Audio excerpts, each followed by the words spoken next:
Alright, now let's go to Elizabeth Moss.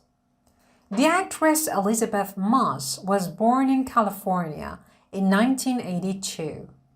خانم الیزابت ماس در کالیفرنیا در سال 1982 به دنیا آمد.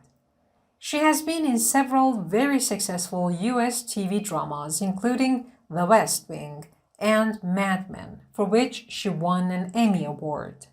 ایشون در چندین درام تلویزیونی موفق در آمریکا نقش آفرینی کرد. از جمله اینها The West Wing و Mad Men که برای اینها یک جایزه امی رو برد.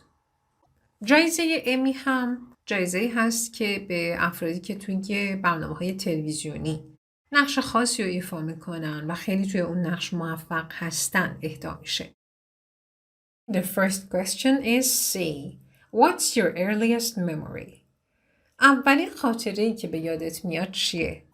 منظور اولین خاطره کودکی هست. و ایشون پاسخ میده Going out into the backyard of my home in LA and pretending to build a vegetable garden with sticks and rocks. I must have been 5.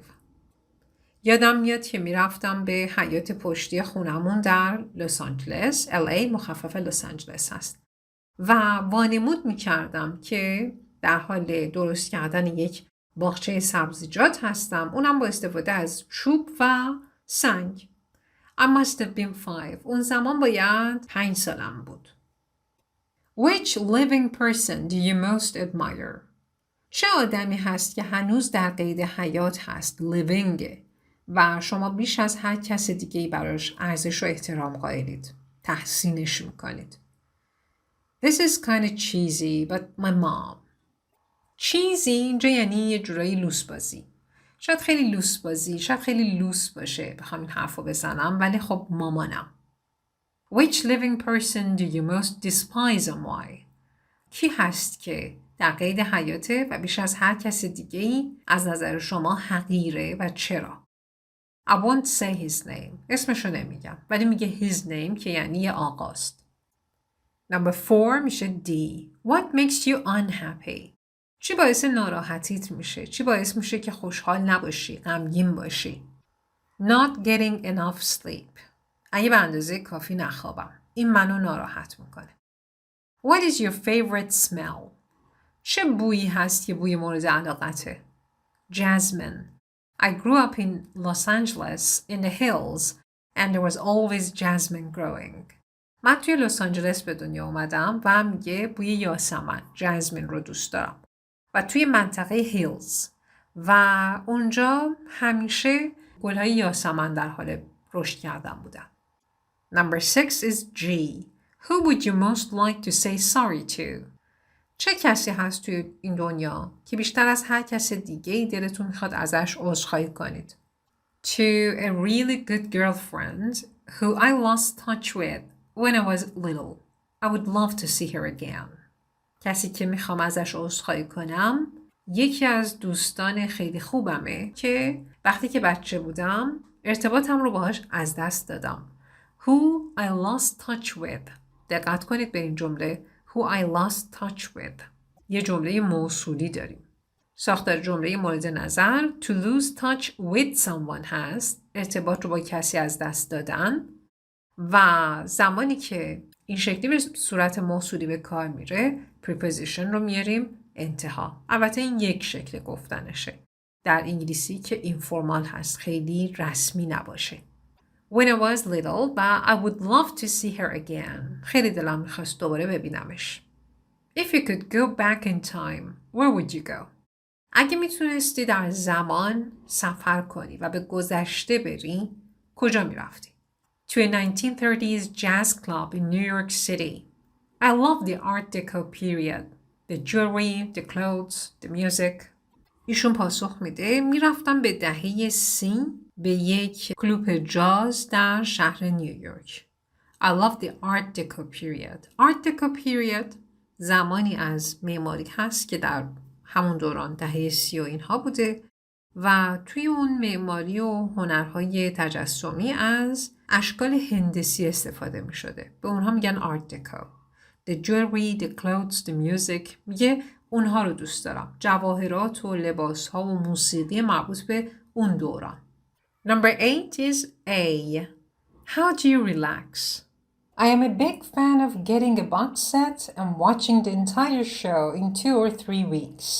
I'm watching The Sopranos at the moment because I missed it when it first came out. باکس ست به چی میگن؟ باکس ست مال زمانی بود که سریال رو مثلا شما روی CD، DVD یا ویدیو کاست تهیه می‌کردید. یه جعبه بود، چند تا CD یا چند تا DVD یا چند تا ویدیو کاست از اون سریال مربوطه بود، یه جا می‌خریدید. ایشون میگه I am a big fan of getting a box set. من طرفداری همچین رفتاری هستم. یه باکس ست می‌خرم، یعنی مجموعه کامل یه سریال، و بعد طی 2 الی 3 هفته کلش رو یک جا میبینم، تماشا میکنم. به این شکل سریال تماشا کردن میگن binge watching. You can say I binge watched Lost. مثلا من سریال Lost رو به روش binge watching تماشا کردم. binge رو B-I-N-G-E می نویسن. binge watching. پس ایشون یه همچین کاری میکنه، یه باکس ست میگیره و کلش رو طی 2 الی 3 هفته تماشا میکنه. و گفته الان دارم The Sopranos رو میبینم، چون اون زمانی که تازه it first came out، تازه شروع به پخش این سریال کرده بودن، من اون زمان تماشا نکرده بودم. Number 9. What has been your most frightening experience? چه تجربه‌ای داری که ترسناکترین تجربته؟ When I was little, I was in a lake in the US and got caught underneath a rowing boat. That was pretty scary. میگه وقتی بچه بودم روی یه دریاچه بودم در آمریکا و زیر یک قایق پارویی گیر کردم. خیلی برام ترسناک بود.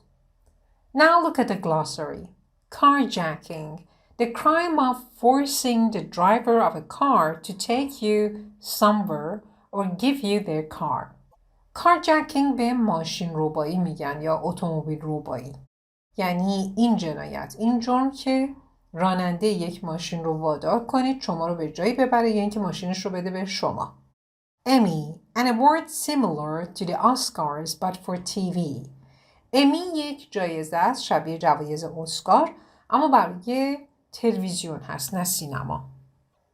Cheesy, informal, too emotional or romantic in a way that is embarrassing. For example, a cheesy love song.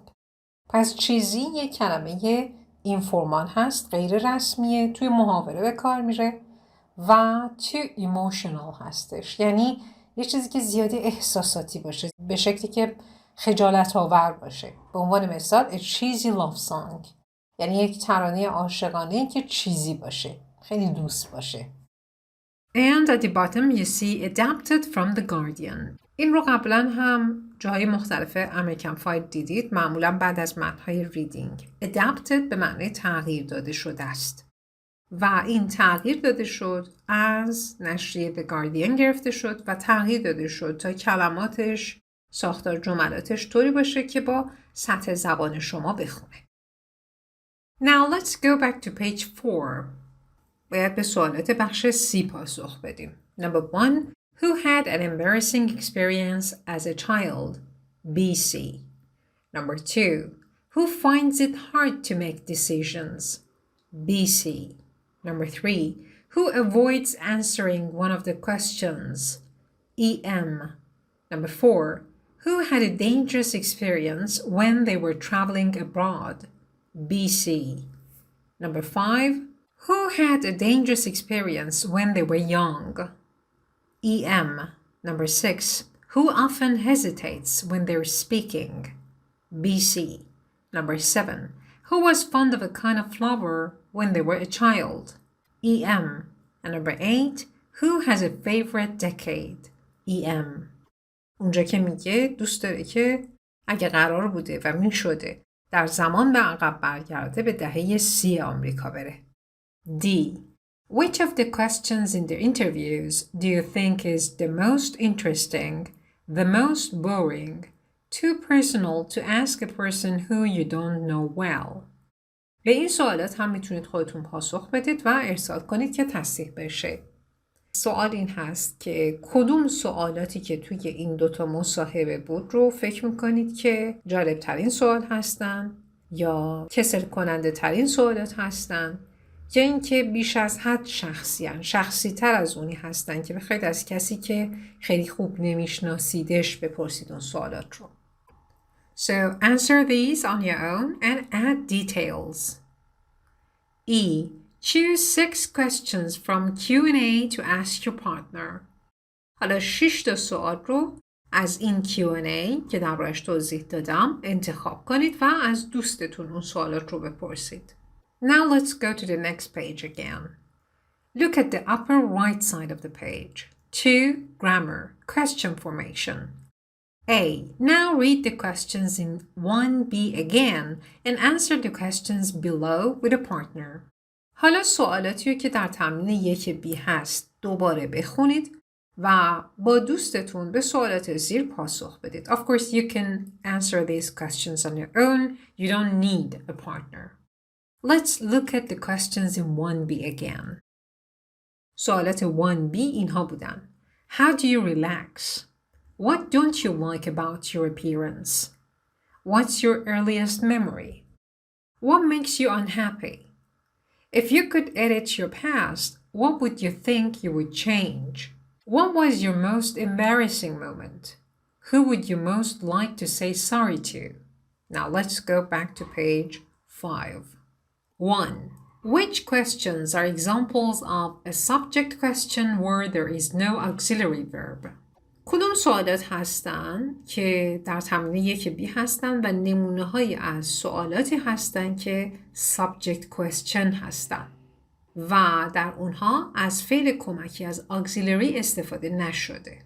توی کتاب 1 به این پرداختیم. Also, which questions are examples of a question that ends with a preposition? کدوم ها توی تمرین 1B هستن که نمونه از سوالاتی هستن که به یک حرف اضافه ختم میشن.